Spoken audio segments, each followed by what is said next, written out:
የእንግሊዝ ፕሪሚየር ሊግ የሳምንቱ ትልቅ ጨዋታ ማንቸስተር ሲቲ ከሊቨርፑል በኢታድ ስታዲየም ፔፕ ጓርዲዮላና ልጆቹ ፍጹም የበላይነት ያሳዩበት ምሽት ሆኖ ተጠናቋል። ማንቸስተር ሲቲ 3 ሊቨርፑል ባዶ። ከ6 ወራት በፊት የእንግሊዝ ፕሪሚየር ሊግ ሻምፒዮንነትን ያረጋገጡት ሊቨርፑሎች ከአምና አቋማቸው ጥላቸው እንኳን የሌለበት አቋም አሳይተው ምሽቱን አጠናቀዋል። ፔፕ ጓርዲዮላ በአሰልጣኝነት የመራው 1000ኛ ጨዋታው ሲሆን አንድ ድል 3 ነጥብ ብቻ ተብሎ የማይገለጽ እጅግ ወሳኝ የሚባል ከፍተኛ ትርጉም ያለው ውጤት አስመዝግቦበት ምሽቱን በደማቁ አጠናቋል። ፔፕ ጓርዲዮላ በ1000ኛ ጨዋታው ማንቸስተር ሲቲ በፕሪሚየር ሊጉ እውነተኛ ተፎካካሪ መሆኑን አረጋግጧል። ሲቲ ያንሰራራ፣ ሲቲ ከፍ እያለ፣ ሲቲ የአምና ችግሮቹን እየቀረፈ የመጣና እየተዋሃደ የመጣ ቡድን መሆኑን ያረጋገጠበትን በዘንድሮው የእንግሊዝ ፕሪሚየር ሊግ የዋንጫ ፍክክር ላይም እውነተኛ ተፎካካሪ መሆኑን ያሳየበትን ውጤት አስመዝግቧል። ከአርሰናል ጋር በመሪነቱ በደረጃ ሰንጠረዡ ላይ ያለውን የነጥብ ልዩነትም ወደ 4 ዝቅ አድርጎታል። ከ6 ወደ 4 ዝቅ አድርጎታል። የመጀመሪያው አጋማሽ የማንቸስተር ሲቲዎች ነበር ማለት ይቻላል። ሲቲ እንደተራበ ተጫዋቾቻቸው ሁሉ ይህንን ጨዋታ እንደፈለጉ ኮከቦች ሆነው የታዩበት ነበር ማለት ይቻላል። በአንጻሩ ሊቨርፑል ከፊት ብዙም አደጋ የማይፈጥር ከኋላ ደግሞ በጣም የሚሰነጣጠቅ ሪትም የሌለው ቡድን ሆኖ ተመልክተነዋል። የመጀመሪያው አጋማሽ 2 ጎሎችን አስተናግዷል። ፍጹም ቅጣት ምት ተሰጥቶ ግብ ጠባቂ አድኗል። እንደዚሁም ደግሞ ሊቨርፑሎች በትክክል አስቆጠረን ያሏት ያቻነት ኳስ ተሽራ በዳኝነት ደረጃ ከፍተኛ የውዝግብና የጭቅጭቅ ምንጭ ሆናም ተጠናቃ ተመልክተናታል። ማንቸስተር ሲቲ በጨዋታው የመጀመሪያ ደቂቃዎች አካባቢ ፍጹም ቅጣት ምት አገኘ። ኤርሊንግ ብሮት ሃላንድ መታ። ጆርጂያዊ የሊቨርፑል ግብ ጠባቂ ማማርዳሽቪሊ ራሱ በሰራው ጥፋት የተገኘችውን የፍጹም ቅጣት ምት በማዳን ጨዋታው ላይ አንዳች ከፍተኛ ፍክክር የምትፈጥር ነገር አደረገ። 19ኛ ጎሉን የሃላንድን ለጊዜውም ቢሆን ማቆም ችሎ ነበር። ከጥቂት ደቂቃዎች በኋላ ግን ኢብራሂማ ኮናቴና ኤርሊንግ ብሮት ሃላንድ በጋራ ዘለሉ። በመጨረሻ ኤርሊንግ ብሮት ሃላንድ የዘንድሮ የእንግሊዝ ፕሪሚየር ሊግ ክስተት የማንቸስተር ሲቲን ጎሎች ሁሉ እያስቆጠረ ሲቲን በጥንካሬ እየመራው የሚገኘው ኖርዌያዊው ኮከብ 19ኛ የፕሪሚየር ሊግ ጎሉን ማስቆጠር ችሏል። 19ኛ ጎሉን በአጠቃላይ ማስቆጠር ችሏል ማለት ነው። ቨርጂል ቫን ዳይክ ከመሐመድ ሳላህ የኮርና ምት የተሻማችውን ኳስ በቀጥታ ወደ ጎል አስቆጥሮ ሊቨርፑል 1 ማንቸስተር ሲቲ 1 የሆኑበት አጋጣሚ ተፈጠረ። ሮበርትሰን በኦፍሳይድ ፖዚሽን ነው፣ እንዲሁም ደግሞ የማንቸስተር ሲቲውን ግብ ጠባቂ ጃንሉጂ ዶናሩማን ሸፍኖታል በሚል ዳኛው እንዲሁም ደግሞ ቫር በሁለቱም ውሳኔዎች ጎሏ ተሽራለች። በጣም አጨቃጫቂ በተለያዩ አንግሎች ሲታይ በቀጥታ ዶናሩማ የእይታ ክልል ውስጥ እንዳልነበረ ሮበርትሰን በሁለተኛ ደረጃ ደግሞ ኳሷን በፍጹም ባይከለል እንኳን ኳሷን በፍጹም የሚያድናት አይነት ያለ መሆኗን ተከትሎ ጃንሉጂ ዶናሩማ ሊቨርፑል በከፍተኛ ሁኔታ መጽደቅ የነበረባትን ጎል ተሽሮበታል በሚል በርካቶች ሐሳብና አስተያየት ሲሰነዝሩ የቆዩበት ክስተት ተስተናገደ። አርነ ስሎት ብስጭታቸውን ገልጸዋል። የሊቨርፑል ተጫዋቾችን በተለይ የመጀመሪያው አጋማሽ ከተጠናቀቀ በኋላ እንዴት ሲሉ ጠይቀዋል። በቀጥታ የፊፋን ሕግ በመጥቀስ በተለይ አንድ ተጫዋች የተቃራኒ ግብ ክልል ተጫዋች አንድ ተጫዋች በተለይ የተቃራኒን ተጫዋች እይታ በሚከልል ደረጃ በጨዋታ እንቅስቃሴ ውስጥ ጣልቃ የሚገባ ከሆነ በቀጥታ ጎሉ እንደሚሻር ወይም ንክኪው ጥፋት እንደሚባል የሚገልጸውን ሕግ በመጥቀስ ሮበርትሰን የዶናሩማን እይታ ከልሏል በሚል ክርክሮችን ያቀርባሉ። በአንጻሩ ደግሞ በፍጹም ሮበርትሰን የዶናሩማን ቀጥተኛ እይታ አልከለከለም። ያም ብቻ ሳይሆን ደግሞ የቨርጂል ቫን ዳይክ በጭንቅላት የተመታች ኳስ በፍጹም በምንም አይነት ሁኔታ ልትድን ማትችል ኳስ ነበረች።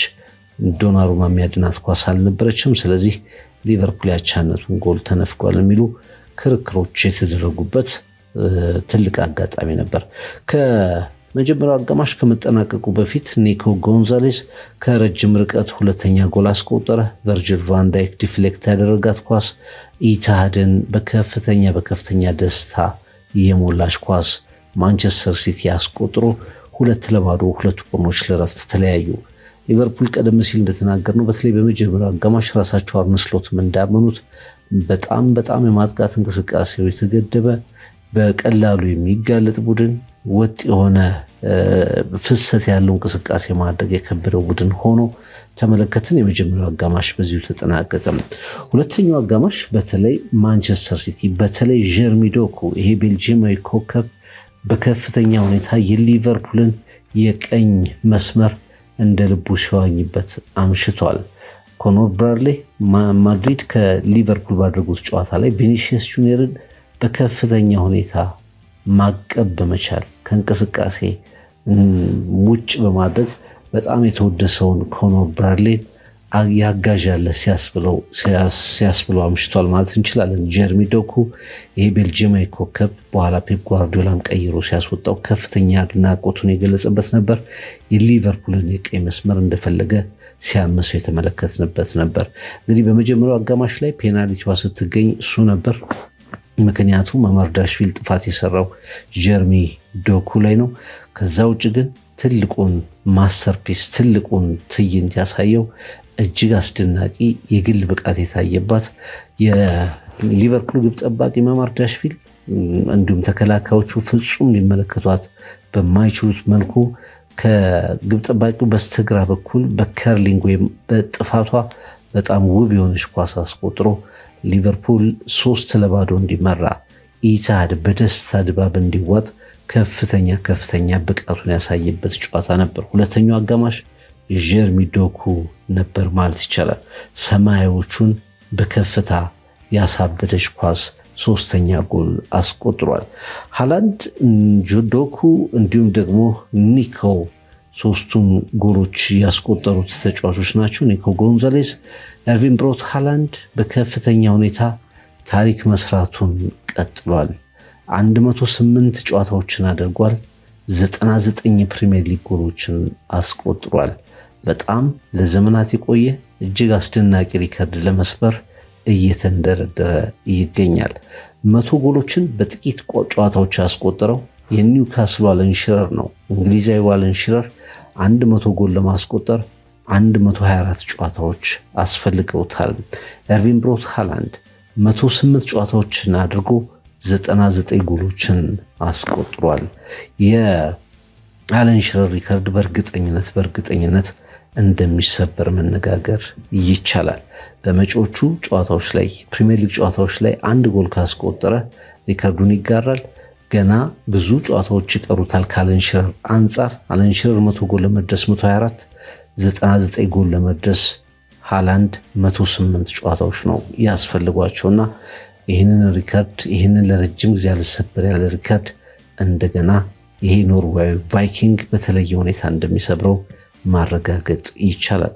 በጨዋታው ላይ ፔናልቲ ስቶ ነበር፣ ግን ጎል ማስቆጠሩን አላቆመም። ሃላንድ የማንቸስተር ሲቲ እውነተኛ ጥንካሬ ሃላንድ ዘንድሮ ማንቸስተር ሲቲ እውነተኛ ሻምፒዮንነት ተፎካካሪ ለመሆኑ ዋናው ምስክር በየትኛው ቡድን ላይ ጎል ያስቆጠረ መጥቷል። ሪካርዶች በሱ ስር ከባድ በሚባለው ሊግ ላይ በሱ ስር እየተበረከረኩ እየተሸራረፉ ይገኛሉ።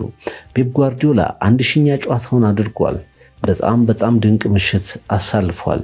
1000ኛ ጨዋታው ደጋግሞ ነጥብ በሚነጥቀው ቡድን በተደጋጋሚ ፔፕ ጓርዲዮላና ማንቸስተር ሲቲ ሊያሸንፉት ባልቻለው ቡድን ላይ የሆነ ነው። ግን አጠቃላይ ጨዋታ እንቅስቃሴው ፕሬሲንግ፣ የጎል አጠቃቀም እንዲሁም ደግሞ ጨዋታውን ማኔጅ የተደረገበት መንገድ ለጓርዲዮላ ትልቅ ሽልማት ነበር። ኦሊቨር ሃርት እንደተናገረው ተጫዋቾቹ ለአሰልጣኛቸው ለፔፕ ጓርዲዮላ የሰጡት ሽልማት ነው በማለት ሁነቱን ገልጾታል።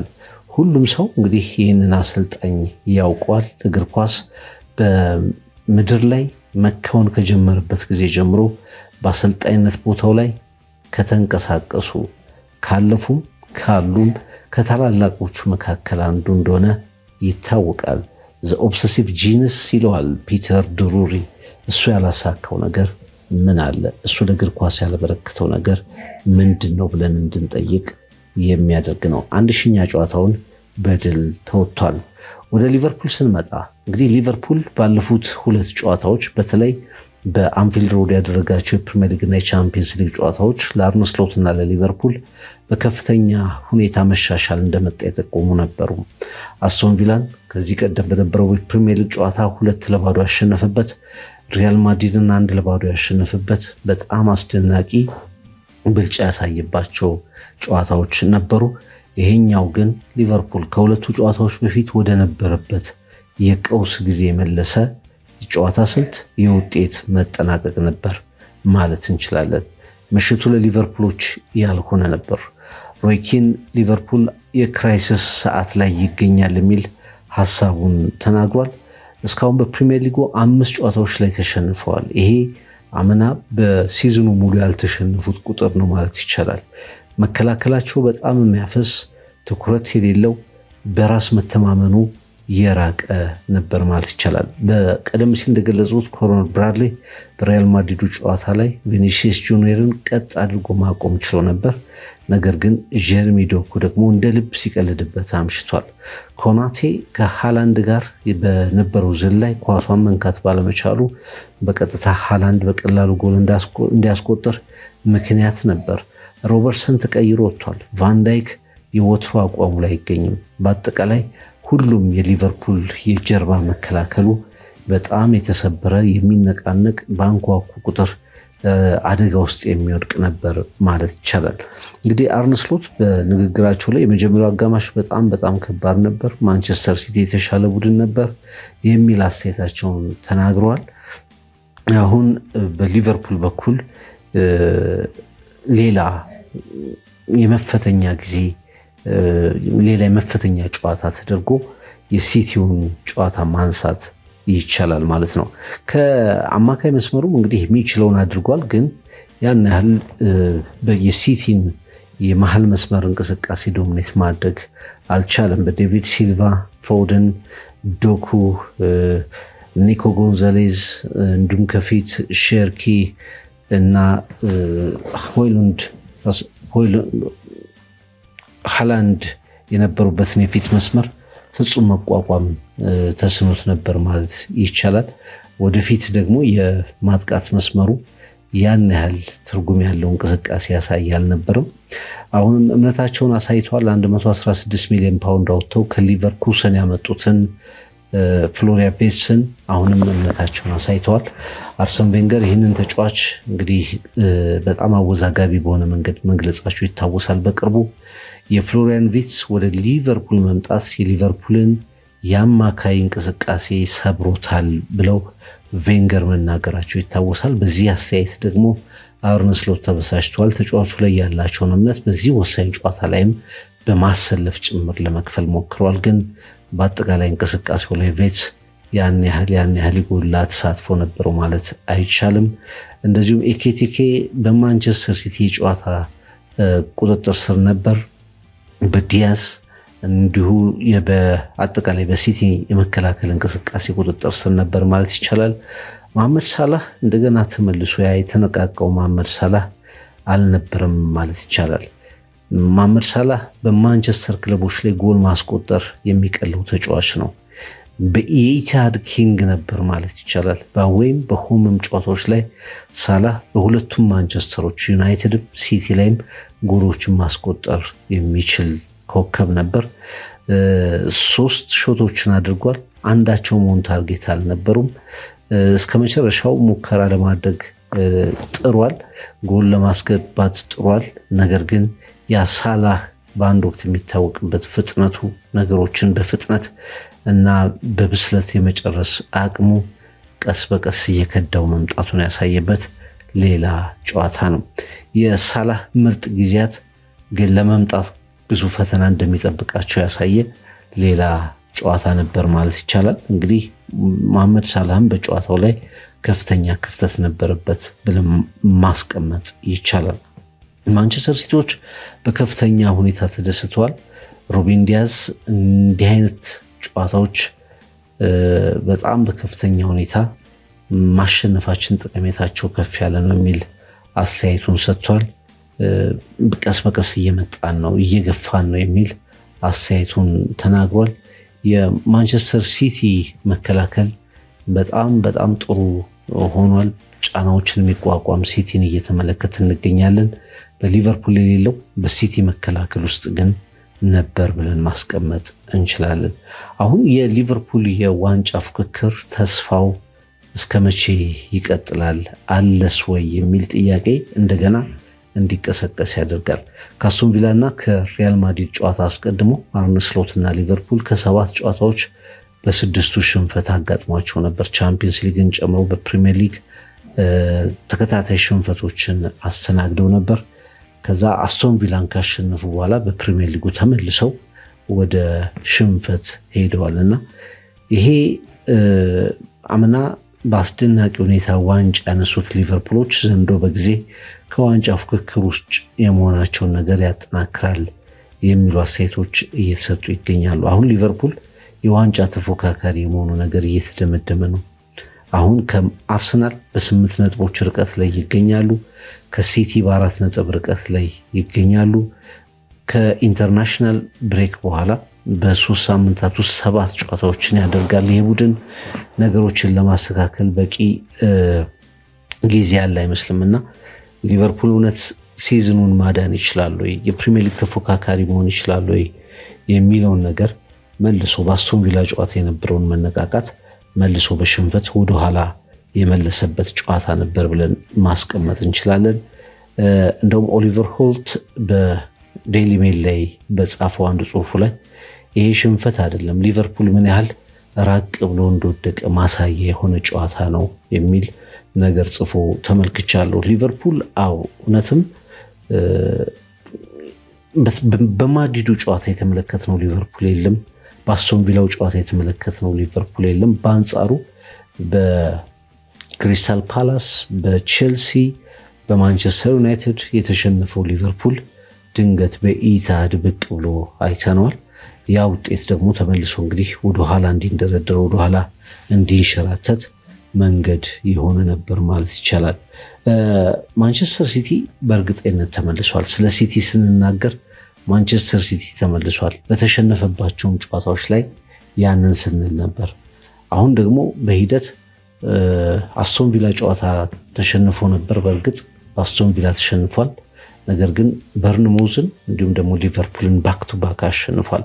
በሊቨርፑል ጨዋታ ላይ የተመለከትነው ማንቸስተር ሲቲ ግን በጣም በራስ መተማመኑ ከፍ ያለ አጨራረስ ላይ በጣም ጥሩ የሆነ በተለይ ኤርሊንግ ብራውት ሃላንድ 19ኛ ጎሉን በሲዝኑ አስቆጥሯል። በጣም ድንቅ ጨራሽነቱን እያሳየ ይገኛል።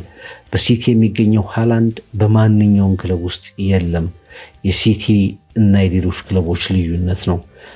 ማንቸስተር ሲቲ ቻምፒየንስ ሊግን፣ ፕሪሚየር ሊግን፣ ኤፍኤ ካፕን ትሬብል የማንሳቱ ሚስጥር ሃላንድ ነው፣ ኤርሊንግ ብራውት ሃላንድ ነውና ያጨራሽነቱ ደግሞ ተመልሶለታል።